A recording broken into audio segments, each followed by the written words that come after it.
hitungan pembagian itu, Ustaz? Satu sapi untuk 7 orang. Apakah boleh lebih, apalagi di zaman kita sekarang mungkin sapi semakin mahal sementara orang-orang banyak yang terkena dampak ekonomi. Bismillahirrahmanirrahim. Kalau kita merujuk pada hadis Jabir bin Abdullah radhiyallahu anhu, qala kharajna ma'a Rasulillah sallallahu alaihi wasallam muhallina bil haji fa amarna Rasulullah sallallahu alaihi wasallam idza ahlalna an nuhdiya wa an nastarika fil ibili wal baqari wa kullu sab'atin minna fi badanatin. Panaharna al-ba'ira an sab'atin wal baqarata an sab'atin. Faqala rajulun li Jabirin ayustaraku fil badanati ma yustaraku fil jazuri qala ma hiya illa minal buruni. Nah, para pemirsa dimanapun berada, kalau hadis ini dibaca secara tekstual memang kita mencermati bahwa setiap lembu itu saham yang ikut di dalamnya itu adalah 7 orang. Lalu unta itu juga 7 orang. Tapi untuk singkatnya ya, hadis riwayat Abdullah bin Abbas menyebutkan bahwa untuk jenis al-ba'ir, unta jenis al-ba'ir itu diperuntukkan di asyaratin untuk 10 orang. Nah, kita di sini bisa membaca bahwa kata 10 orang itu dianalogikan kepada jenis hewan yang bisa disembelih sebagai hewan binatang kurban. Bahimatul an'am. Nah, karena itu kata al-baqar pun atau al-baqarah pun masuk di dalamnya. Jadi kata al-ba'ir itu bagian kecil dari bahimatul an'am. Masuk di dalamnya adalah al-baqar atau kalau di kita al-jamus ya. Dan seterusnya. Karenanya dimungkinkan sesungguhnya angka 7 itu berubah jadi 10. 10 orang. Bukan dari sisi namanya, tapi dari sisi kualitas nilai dari hewan kurbannya. Jadi diduga kuat al-ba'ir di sini adalah jenis hewan kurban yang lebih besar. Dan kita tahu secara faktual di sini, kita mendengar istilah sapi lemosin. Sapi lemosin itu bukan sapi yang biasa. Pasti bisa ikut serta 10 bahkan lebih saham di dalamnya. Berapa orang yang pantas di sana. Tapi yang maksimal yang disebut dalam hadis itu adalah 10 orang. Hukum patungan beli sapi untuk beli kurban yang lebih dari 7 orang. Apakah itu kurban atau sedekah? Terus kalau dia sedekah, apakah dagingnya boleh kita makan? Ya, yang patungan lebih dari 7 orang. Supaya jadi korban, berikan kepada 7 orang. Umpamanya ada 20 orang. 20 orang yang patungan sapi. Sudah. Lalu mereka sepakat, sudah sapi ini untuk 7 orang. Untuk fulan. Korban.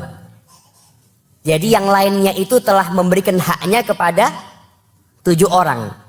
Jadi akhirnya sapi ini milik 7 orang. Awalnya belinya 20 orang.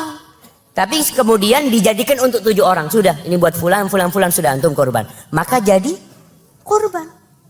Tapi kalau 20 orang tetap enggak, ana ini korban enggak. Ana juga mau korban.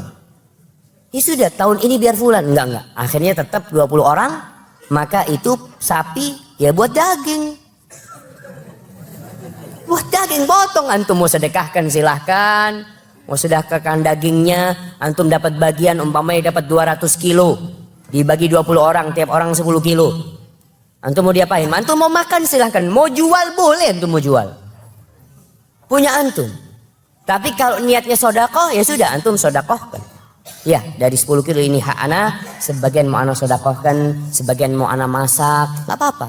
itu hak antum. Karena memang ada orang patungan sapi untuk daging, artinya dia ingin potong sapi lah. Silahkan yang seperti itu. Tapi kalau ingin dijadikan korban boleh, asalkan dengan catatan diberikan kepada 7 orang. Kalau menyembelih hewan kurban dengan patungan lebih dari 7 orang untuk satu hewan kurban, itu jatuh berkurban atau sedekah? Ya tentu saja ini khilaf di antara ulama. Kalau misal betul-betul orang tidak mampu, ada satu ekor sapi misalnya, sapi itu harganya 5 juta. Ada satu komunitas muslim tinggal di luar negeri, nggak punya kemampuan sama sekali. Mereka betul-betul keadaannya tidak mampu. Dan Allah tahu mereka tidak mampu. Kemudian mereka berkumpul, misal 100.000 per orang, sampai akhirnya terkumpul 5 juta rupiah. Kemudian mereka beli. Maka insya Allah Allah kabulkan niatnya. Gitu ya. Karena tidak ada secara khusus larangan kalau lebih dari 7 orang dianggap tidak sah. Enggak, kita bicara afdoliyahnya. Kita lebih tepat mengatakan afdoliyahnya maksimal 7 orang. Satu kelas mahasiswa ada 30 orang. 100.000, 100.000, 100.000, terkumpul duit 3 juta. Terkumpul duit 3 juta, maka dia bisa berkorban 1 ekor kambing. 1 orang yang berkorban, 1 orang untuk 1 ekor kambing. Tak bisa 1 ekor kambing untuk 1 kelas. Tidak masuk dalam 4 kategori tadi.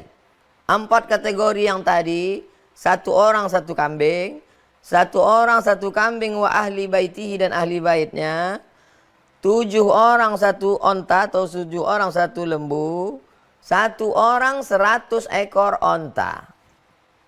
Tidak ada satu kambing 30 orang 1 kelas, 1 lembu 1 grup WhatsApp, tak ada itu.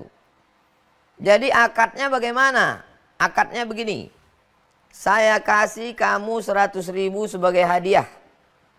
Akad saya sebagai kawan di kelas, akadnya hadiah. Saya kasih kamu 100.000 sebagai hadiah. Lalu terkumpul duit tadi hadiah, maka akad dia berkurban. Sahabatnya menolong saudaranya, sodakoh. Dia berkurban. Tidak ada berkurban 1 ekor sapi, 1 ekor kambing, 1 kelas, 1 kampus, 1 grup, 1 RT. Keluar dari 4 kriteria tadi. Pahalanya ada. Pahala sodakoh bagi yang berniat. Tapi kalau tidak, man ahdasa, membuat-buat suatu amalan, tak ada tuntunannya menurut hadis, menurut Quran, menurut ulama sama sekali, fahuwa raddun, maka amal itu mardud. Tapi yang sudah melakukan selama ini jangan berhenti, terus saja. Akadnya aja dirubah. Demikian, wallahu a'lam bishawab. Bagaimana dengan korban patungan? Mungkin begitu, seolah-olah ada orang, kalau korban patungan jelas tidak masuk dalam wilayah korban. Kalau ini bukan, ini beda. Karena apa? Terpenuhi korbannya 1 orang, hanya itu tadi. Bisa jadi diganti dengan kambing 7, cuman katanya kalau kambing 7 kurang gede. Kambing 7 1. Boleh dibagi 1 keluarga, setiap keluarga berkorban dengan kambing itu. Ada yang namanya patungan di sekolah-sekolah. Bagaimana? Muridnya adalah 100, patungan 10 ribuan, akhirnya menjadi berapa? 10 juta, ya kan? Dapat 3 kambing, lumayan. Ini namanya korban apa? Korban-korbanan, karena bukan begitu korbannya, akan tapi tetap mendapatkan kesunahan sedekah dan berlatih untuk berkorban, nggak apa-apa. Karena itu anaknya orang kaya juga ada yang nyumbang di sekolahnya untuk korban, tapi di rumah juga korban. Jadi itu hanya untuk melatih saja. Paling tidak hari raya itu harus bersenang-senang. Jangan dilarang. Maknanya tidak sah itu bukan dilarang. Jadi patungan korban di sekolah itu tidak sah sebagai korban, tapi bukan dilarang, tetap jatuh sedekah. Yang diterima oleh Allah, tapi bukan korban. Silahkan adakan, tidak apa-apa. Karena kalau tidak sayang dong, karena sekolah itu paling tidak ya, sekolah SMA yang muridnya 300 ya kalau bisa korban 15 kambing kan lumayan. Untuk fakir miskin yang ada di kiri kanan itu. Ya tidak apa-apa.